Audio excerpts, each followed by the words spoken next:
ఓం నమో శ్రీ లక్ష్మీ వెంకటేశ్వరాయ శ్రీ మహాగణాధిపతియే నమః. గురవే సర్వలోకానాం విషజే భవరోగిణాం నిధియే సర్వ విద్యానాం దక్షిణామూర్తయే నమః. ప్రేక్షకుల నమస్కారం తెలియజేస్తూ, దక్షిణామూర్తి నమస్కారం తెలియజేస్తూ మనం ఈరోజు గురుగ్రహ ప్రభావం గురించి తెలుసుకుంటున్నాం. మరి ప్రతి సంవత్సరము గురుడు ఒక్కొక్క రాశిలో సంచారం ఉంటుంది. ఇప్పుడు వర్తమానంలో ఈ గురుడు వృషభ రాశి నుండి మిథున రాశిలో మే 15వ తారీఖు నాడు ప్రవేశిస్తున్నాడు. మళ్ళా 1 సంవత్సర కాలం ఆయన మిథున రాశిలో ఉంటారు. 1 సంవత్సర కాలం కర్కాటక రాశి, 1 సంవత్సర కాలం సింహరాశి, తర్వాత కన్యా రాశి. ఇలా గురుడి యొక్క సంచారం 12 రాశుల్లో 12 సంవత్సరాల కాలం పడుతుంది. శని ఒక్కొక్క రాశిలో 2.5 సంవత్సరాలు. ఆయన మొత్తం శని సంచారం 12 రాశులు తిరగడానికి 30 ఏళ్ళు పడుతుంది. అంచేతనే ఏళ్ళనాటి శని 30 ఏళ్ళకి వచ్చిందిరా అంటారు. జీవితంలో 2 సార్లు వస్తుంది, 3వసారి తప్పనిసరి అయితే వస్తుంది. ఇది శని సంచారం. గురుడు అలా కాదు, ప్రతి ఏడాది మారుతూ ఉంటాడు. ఈయన సింహరాశిలో వచ్చినప్పుడు మనకి గోదావరి నది పుష్కరాలు, కన్యలో వచ్చినప్పుడేమో కృష్ణా నది పుష్కరాలు, ఈ విధంగా ఉంటాయి.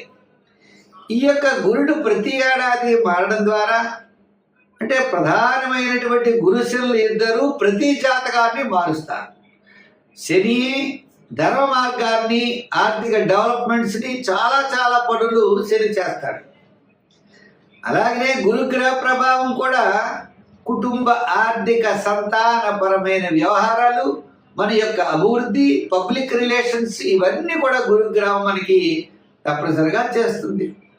అంచేత గురుగ్రహ ప్రభావం ఉండాలి. గురుడి యొక్క అనుకూలత మనకు ఉన్నట్లయితే మనం తప్పనిసరిగా విజయం సాధించవచ్చు.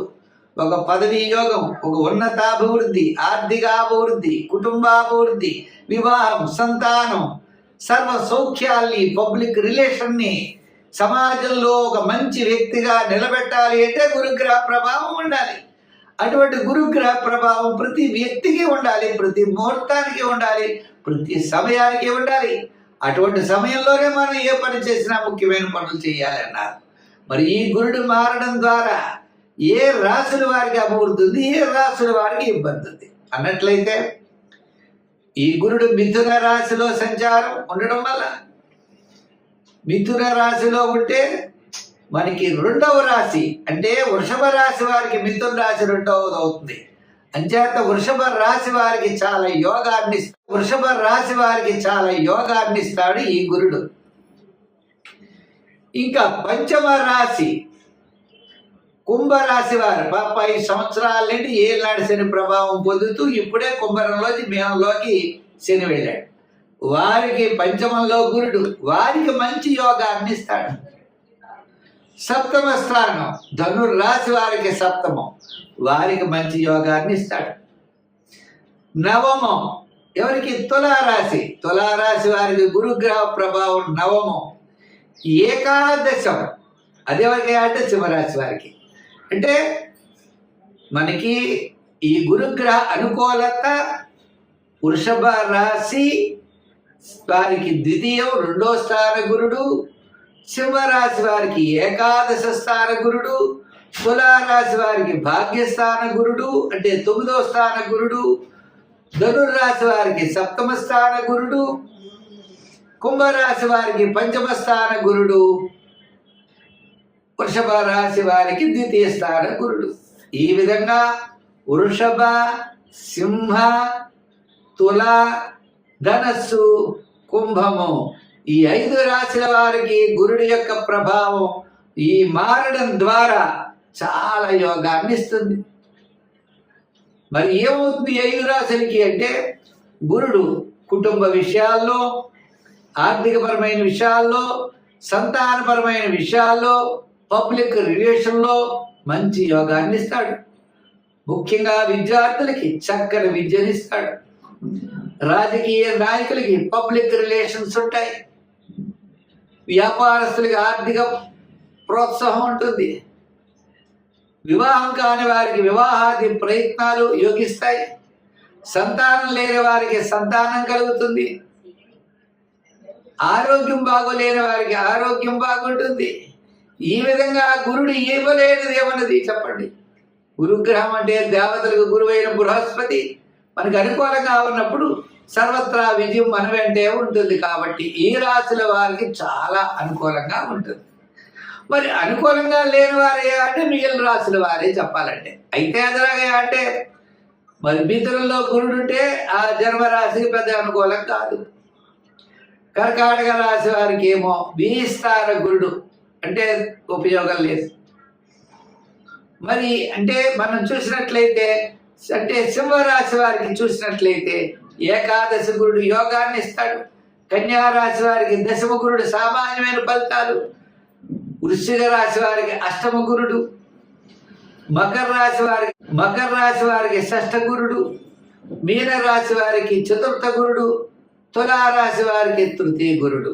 అంటే మేషరాశి, మిథున రాశి, కర్కాటక రాశి, కన్యా రాశి, వృశ్చిక రాశి, మరలా చెప్పాలి అంటే మీకు మీన రాశి, మకర రాశి, ఈ రాశుల వారి అందరికీ కూడా గురుగ్రహ ప్రభావం సామాన్యంగా అయిన ఫలితాలు ఉంటుంది. మరి వీరు తప్పనిసరిగా ఈ గురుగ్రహం అనుకూలంగా ఉండాలంటే ఏమి చెయ్యాలి?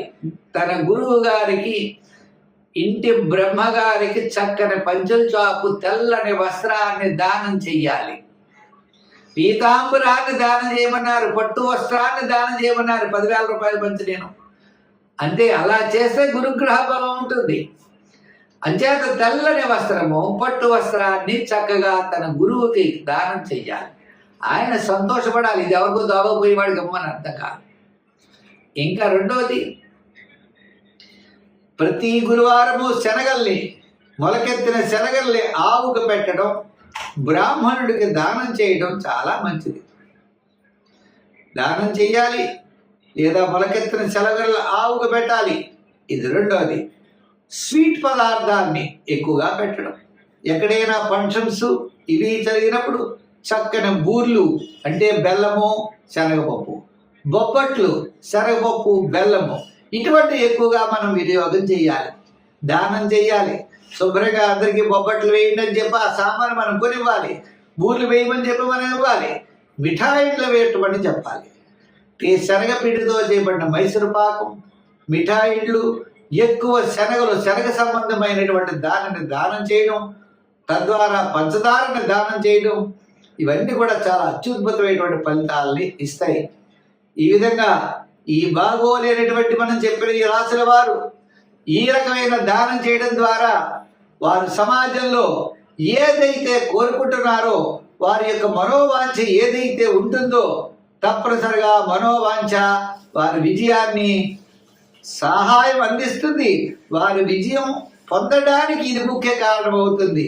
ఆ గురుడి యొక్క అనుగ్రహం ఉంటుంది. తప్పనిసరిగా గురుగ్రహం అనుకూలంగా ఉండాలి అంటే సమాజంలో ఉన్నటువంటి ఉన్నతమైన గురువుల్ని దర్శించడం, శివక్షేత్రాలు, అరుణాచలం మొదలుగా కలిగిన క్షేత్రాలని దర్శించడం, రమణ మహర్షి ఆశ్రమము మొదలుగా కలిగిన వాటిని దర్శించడం ద్వారా మన శరీరంలో ఉన్నటువంటి చీడ తొలగి ఉన్నతమైనటువంటి అభివృద్ధి గురుగ్రహం ద్వారా మనం పొందగలుగుతామని తెలియజేస్తూ మళ్ళా మరిన్ని మంచి వీడియోల కోసం మళ్ళా తర్వాత కలుసుకుందాం.